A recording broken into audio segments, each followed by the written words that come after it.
Hello everyone, હું મેહુલ સરાફ સૌનું સ્વાગત કરું છું મારી ચેનલ ધ બ્રાઇટર્સમાં. તો આજના વિડીયોની અંદર આપણે ડિપ્લોમા એન્જિનિયરિંગને લગતા ઘણા બધા પ્રશ્નો છે એના વિશેની જેટલી બી ઇન્ફોર્મેશન જે જરૂરી છે, આઈધર તમે ડિપ્લોમા એન્જિનિયરિંગમાં અભ્યાસ કરતા હો અથવા તમે ડિપ્લોમા એન્જિનિયરિંગ લેવાનું વિચારતા હોવ તો કઈ કઈ બાબતોનું ધ્યાન રાખવાનું હોય અથવા તો કયા કયા પ્રશ્નો તમારા દિમાગમાં થતા હશે એ દરેક પ્રશ્નોનો આપણે અહીંયા જવાબ લઈશું. તો આ વિડીયોની અંદર ડિપ્લોમા એન્જિનિયરિંગને લગતી જેટલી બી ઇન્ફોર્મેશન જે જરૂરી છે એ બધી હું અહીંયા કવર કરી છે. તે છતાં વિડીયો પછી તમારા મનમાં કોઈ પ્રશ્ન રહી જાય તો તમે એને કોમેન્ટ સેક્શનમાં નાખજો. આપણે દરેક ક્વેશ્ચનના આન્સર આપણે આ વિડીયોથી પ્રોવાઈડ કરવા માંગીએ છીએ. ઘણા બધા વિદ્યાર્થીઓને 10મા પછી ડિપ્લોમા એન્જિનિયરિંગમાં એડમિશન લેવું હોય છે, પણ ઘણા બધા પ્રશ્નો એમના દિમાગમાં સતાવતા હોય છે કે આઈધર સાયન્સ લેવું સારું રહેશે, કોમર્સ લઉં કે આર્ટ્સ લઉં. ઘણા બધા સ્ટુડન્ટ એવા બી હોય છે કે ભાઈ મારો ફ્રેન્ડ જો સાયન્સ લેતો હોય તો હું પણ એ સાયન્સ લઉં. પણ તમે જે બી ફિલ્ડ ચૂઝ કરવાના હોય એના વિશે તમને આગળનું એના ખબર હોવી બહુ જરૂરી છે. જેમ કે તમે ભણશો તો એની અંદર શું ભણવાનું આવશે, ભણ્યા પછી તમારા ફ્યુચરમાં કયા કયા સ્કોપ અવેલેબલ છે, એ બધી વસ્તુની તમને ખબર હોવી જોઈએ. આ વિડીયો એના માટે નથી આપતો કે તમારે ડિપ્લોમા એન્જિનિયરિંગ જ લેવાનું છે, પણ આપણી જે ચેનલ છે ડિપ્લોમા એન્જિનિયરિંગ માટેની છે. તો એના રિગાર્ડિંગ જેટલા બી અહીંયા ક્વેશ્ચન અહીંયા એડ કરેલા છે એ દરેકનો આપણે આન્સર અહીંયા વિડીયોની અંદર લઈ લઈશું. તો પહેલો ક્વેશ્ચન મેં અહીંયા એવું લખેલો છે કે કોલેજ કેવી રીતે સિલેક્ટ કરવી.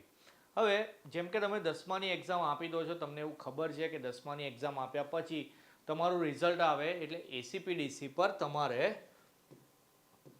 રજિસ્ટ્રેશન કરાવવાનું આવે છે. ઓકે, એડમિશન કમિટી છે આપણી ડિપ્લોમાના એડમિશન માટેની એસીપીડીસી.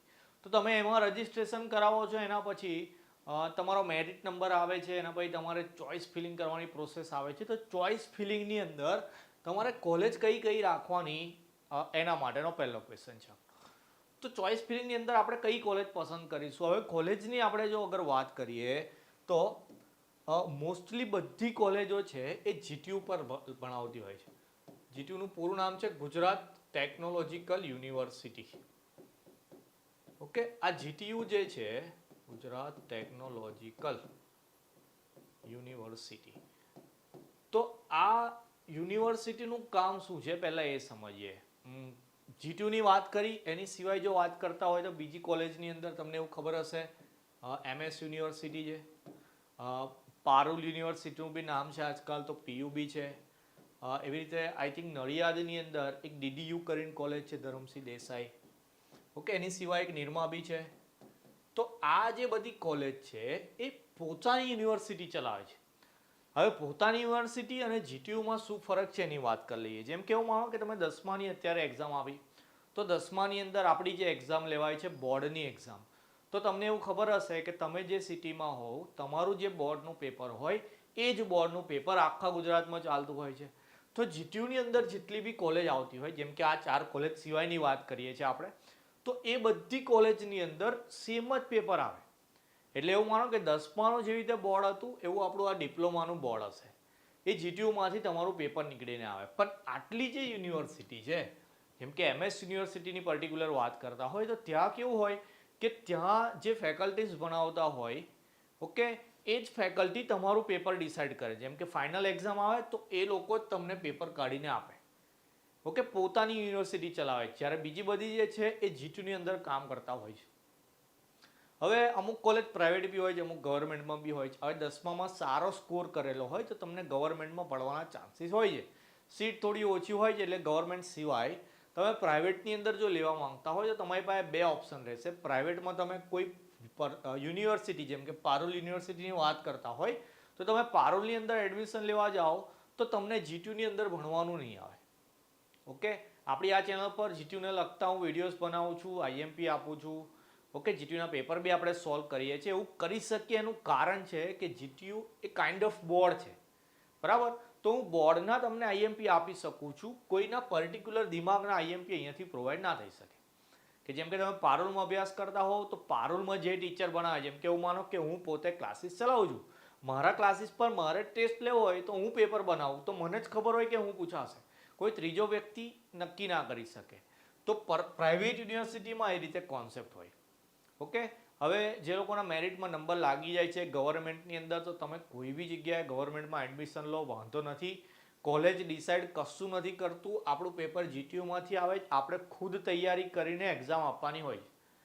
ગવર્મેન્ટ કોલેજની અંદર થોડું પ્લસ માઇનસ હોય છે ભણાવવાની અંદર, પણ 10મા પછી તમે કોલેજની અંદર એડમિશન લો છો તો કોલેજની અંદર થોડી મેચ્યોરિટી બતાવીને આપણે જાતે સેલ્ફ સ્ટડી કરીને પણ સારા માર્ક્સ સ્કોર કરવાના આવશે. તો આ થઈ ગઈ આપણી કોલેજ સિલેક્શનની વાત.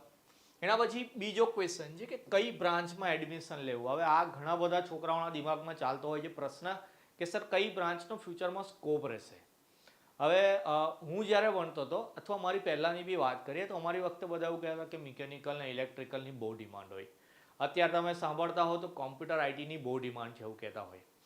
તો હા છે, નો ડાઉટ અત્યારે ટેકનોલોજી એટલી આગળ આવે છે કે કોમ્પ્યુટર આઈટીની ડિમાન્ડ છે. અત્યારે તો નવી બ્રાન્ચ બી આવી છે બહાર એઆઈ કરીને, જેમ કે આર્ટિફિશિયલ ઇન્ટેલિજન્સ જે છે તે અત્યારે માર્કેટમાં નવું છે. તો આગળ જતાં એઆઈની બી વેલ્યુ થોડી વધી જવાની છે, તો પછી એઆઈ એન્જિનિયર બી જોઈશે. તો અત્યારે માર્કેટમાં એ રીતે તમે સાંભળતા હશો કે આ બ્રાન્ચની ડિમાન્ડ ફ્યુચરમાં વધવાની છે. તો એવું નથી કે પછી બધા જ કોમ્પ્યુટર એન્જિનિયરિંગ લે. તો મિકેનિકલ એન્જિનિયરનું જો ફ્યુચર જ નહીં હોય એવું આપણેથી ના કહી શકાય. હવે એનું કારણ બી સમજીએ. જેમ કે એવું માનો કે મિકેનિકલ એન્જિનિયર છે, એને જે જગ્યાએ જોબ મળતી હોય, જેમ કે આપણે કોઈક ઉદાહરણ લઈ લઈએ કે સીએટ ટાયર બનાવતી એક કંપની છે, તો સીએટ ટાયર બનાવવામાં મિકેનિકલ એન્જિનિયર કામ લાગે. ઓકે, ત્યાંનું સર્વિસિંગ કે એના માટે ઇલેક્ટ્રિકલ એન્જિનિયરિંગ બી જરૂર પડે. ત્યાં કોમ્પ્યુટર એન્જિનિયરનો રોલ ના હોય કોઈ. તો આપણે એવું માનીએ કે ત્યાં કોમ્પ્યુટર એન્જિનિયરની જરૂર નથી અત્યારે. તો આગળ જતાં સીએટ ટાયર બનતો નથી થવાના, ટાયર તો બનવાના ચાલુ જ રહેવાના છે. તો એવી ઘણી બધી કંપની છે કે જ્યાં એન્જિનિયરની ડિમાન્ડ તો રહેશે જ. તો તમે કોઈ બી બ્રાન્ચની અંદર એડમિશન લેશો અને સારું રિઝલ્ટ લાવશો તો તમારું ભણેલું ફેલ નહીં જાય. એક વસ્તુ સમજી લો. હવે એક છોકરો છે, એને મિકેનિકલમાં એડમિશન લીધું. ચલો એક ઉદાહરણથી સમજીએ કે એક છોકરાએ મિકેનિકલમાં એડમિશન લીધું છે અને એક છોકરાએ લીધું છે કોમ્પ્યુટરની અંદર. આ કોમ્પ્યુટરવાળાએ એવું સાંભળ્યું છે કે આગળ જતાં કોમ્પ્યુટરની ડિમાન્ડ છે, આ છે તે છે, એટલે એ ભાઈએ કોમ્પ્યુટર કે આઈટીની અંદર એડમિશન લઈ લીધું. હવે મિકેનિકલવાળો છોકરો હોશિયાર છે, એને ઇન્ટરેસ્ટ હતો કે ભાઈ મિકેનિકલમાં મારે ભણવું છે, એટલે એને એડમિશન લીધું છે. કોમ્પ્યુટરવાળાએ ગાડરિયા પ્રવાહની અંદર દેખાદેખીની અંદર કોમ્પ્યુટરમાં એડમિશન લઈ લીધું. મિકેનિકલ એન્જિનિયરવાળો સ્ટુડન્ટ છે એ પાસ આઉટ થયો ત્યારે બહુ વધારે નહીં, પણ એવું માનો કે એના 8.58 CGPA ક્રિએટ થયા. CGPA શું છે તમે આગળ જતાં સમજાવતો જઈશ. થ્રુઆઉટ તમારું જે રિઝલ્ટ હોય પહેલા સેમથી લઈને 6 સેમ સુધી, એટલે કે ડિપ્લોમાના 3 વર્ષનું જે રિઝલ્ટ હોય એના પરથી CGPA જનરેટ થાય. છોકરાની વાત કરી મેં તમને એવું કીધું કે પહેલેથી ભણવામાં થોડોક હોશિયાર હતો, એનો ઇન્ટરેસ્ટ હતો, એટલે મિકેનિકલમાં ભણીને 8.58 રિઝલ્ટ લાવ્યો SGPA. જ્યારે કોમ્પ્યુટરવાળાના 7.2 આવ્યા. બહુ ઓછા બી નહીં કહેતો, એના ભણ્યો છોકરો સારું ભણ્યો ને એના 7.2 CGPA આવ્યા. હવે મિકેનિકલવાળાનું રિઝલ્ટ સારું છે. હવે જેનું રિઝલ્ટ સારું હોય એને કોલેજના કેમ્પસમાંથી અથવા કોઈ બીજી રીતે જોબ તો મળી જ જવાની છે. પણ આ જે કોમ્પ્યુટરવાળો છે એને 7.2 છે, એટલે મે બી કદાચ કેમ્પસની અંદર જોબ ના લાગે, તો એને જોબ માટે થોડું સફર કરવું પડશે. ઓકે, તો એવું થયું કે અત્યારે મિકેનિકલવાળાને જોબ મળી ગઈ તરત. તો આપણે એવું તો ના કહી શકીએ કે ભાઈ મિકેનિકલ લાઈન નીચે છે ને કોમ્પ્યુટર લાઈન ઉપર છે. મેં હંમેશા કહું છું કે કોઈ બી લાઈનમાં તમે ભણવા માંગતા હોય એની અંદર સારું ભણશો તો તમને ફ્યુચર તમારું સારું રહેશે. બરાબર, એવું નહીં કે મને બી એકચ્યુઅલી ઘણા બધા સ્ટુડન્ટ ફોન કરીને પૂછે કે સર કઈ બ્રાન્ચ સારી રહેશે. તો નો ડાઉટ હું બી કહું છું એવું કે કોમ્પ્યુટર આઈટી છે, સિવિલ છે, આ બધી લાઈન તમે લો, પણ એવું નહીં કે લાઈન લીધી એટલે ફ્યુચર તમારું બ્રાઇટ થઈ ગયું. કોઈ બી લાઈનમાં તમે એડમિશન લો એટલે તમારે એક વસ્તુ દિમાગમાં રાખવાની કે તમારે પહેલેથી લઈને છેલ્લે સુધી સારું ભણવું પડશે.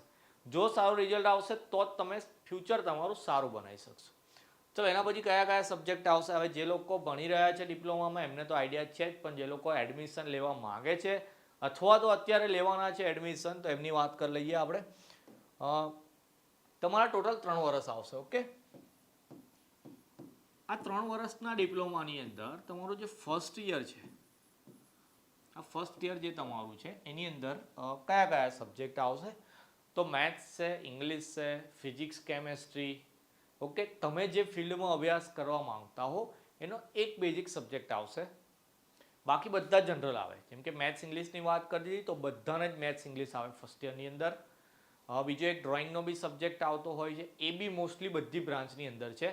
તો પહેલો જે તમારું વર્ષ રહી જશે એમાં તો તમારા કોમન સબ્જેક્ટ આવશે, બધા કોમન સબ્જેક્ટ આવશે. અને પહેલા વર્ષની અંદર જે આપણા 2 સેમ આવે છે, ફર્સ્ટ અને સેકન્ડ, એની અંદર તમારે મેથ્સ ભણવાનું આવશે. ઓકે, એના પછીના 2 વર્ષની અંદર તમારે મેથ્સ ભણવાનું આવે નહીં. જે લોકોને મેથ્સ અઘરું લાગતું હોય એના માટે ગુડ ન્યૂઝ, એવું સમજી લો. ચલો, એટલે પહેલા વર્ષની અંદર તો કોમન સબ્જેક્ટ છે. તમે આઈધર કોઈ બી બ્રાન્ચમાં અભ્યાસ કરતા હોવ, કોઈ બી બ્રાન્ચમાં સોરી, તો 2-3 વિષય તો બધાના ઓલમોસ્ટ કોમન હોય છે.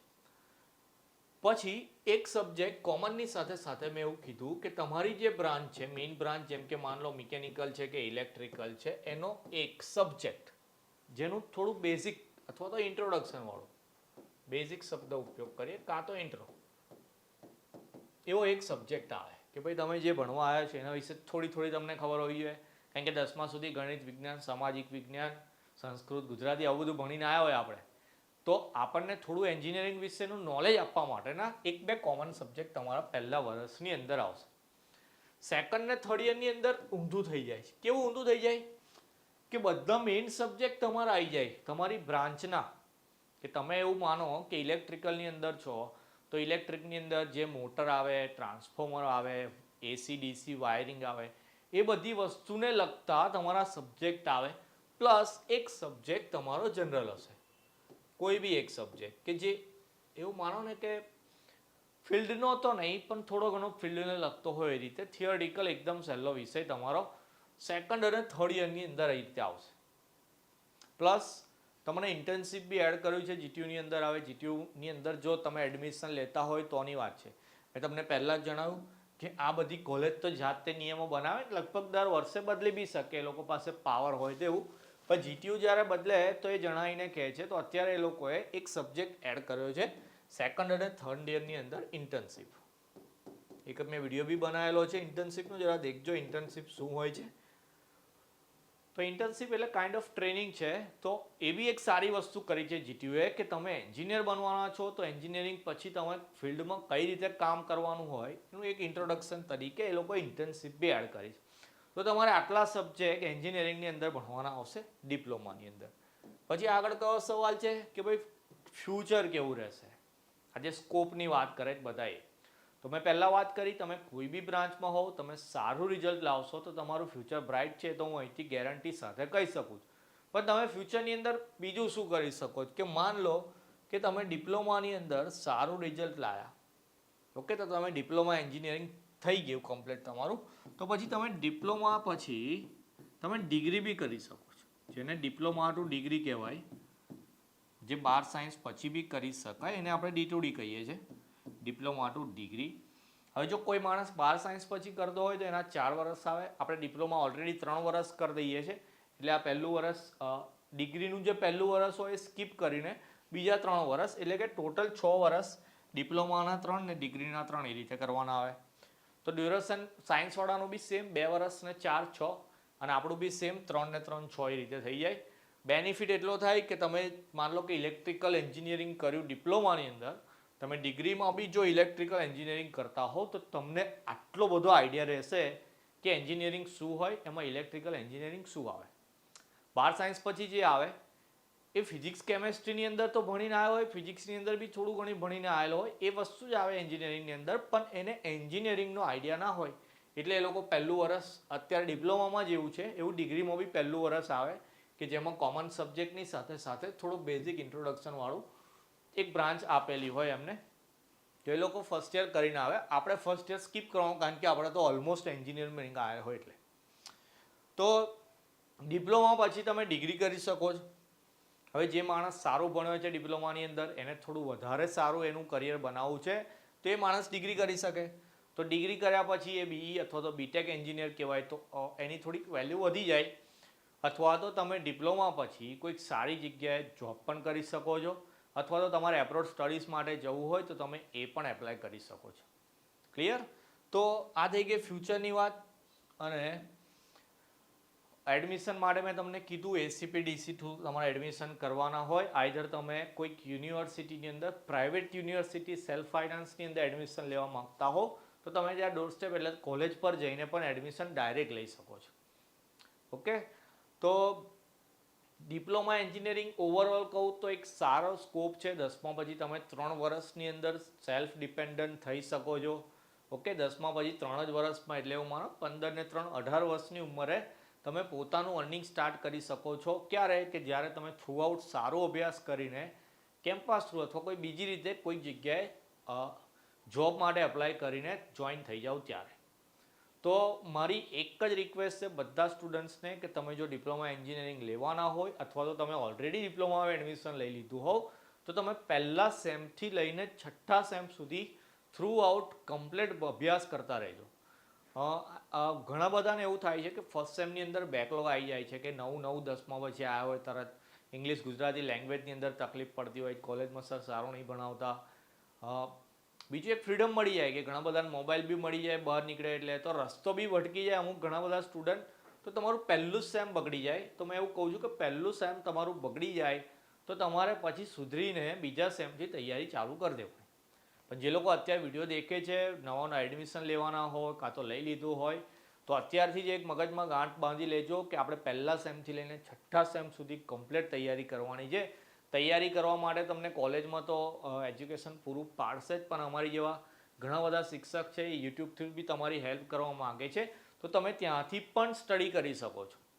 હું તો તમને પર્સનલી બી થોડી ઘણી હેલ્પ કરવા ચાહું છું, તો તમે આઈધર કોમેન્ટ કરીને અથવા તો મને પર્સનલમાં મેસેજ કરીને બી તમારી જે બી ક્વેરી હોય એને સોલ્વ કરી શકો છો. તો જે લોકો ડિપ્લોમામાં એડમિશન લઈ લીધું હોય એ બધાને ડિપ્લોમાની જર્ની માટે ઓલ ધ બેસ્ટ. કોઈ પણ જગ્યાએ કોઈ બી જગ્યાએ જરૂર પડતી હોય તમને મારી, તો ઓલવેઝ તમને વેલકમ છે. ઓકે, આઈ હોપ વિડીયોની અંદર જેટલી બી જરૂરી છે બધી ઇન્ફોર્મેશન તમને મળી ગઈ હશે. પણ જેવું શરૂઆતમાં કીધું એમ કે કોઈ ક્વેરી હોય કે કોઈ ક્વેશ્ચનનો તમને આન્સર ના મળ્યો હોય તો કોમેન્ટ સેક્શનમાં બતાવજો, આપણે એનો બી જવાબ તમને આપી દઈશ. ઓકે, તો મળીશું હવે નેક્સ્ટ વિડીયોની અંદર બીજી કોઈ ઇન્ફોર્મેશન સાથે. ત્યાં સુધી તમારું ધ્યાન રાખવાનું, બરાબર ભણતા રહેવાનું. જય હિન્દ, જય ભારત.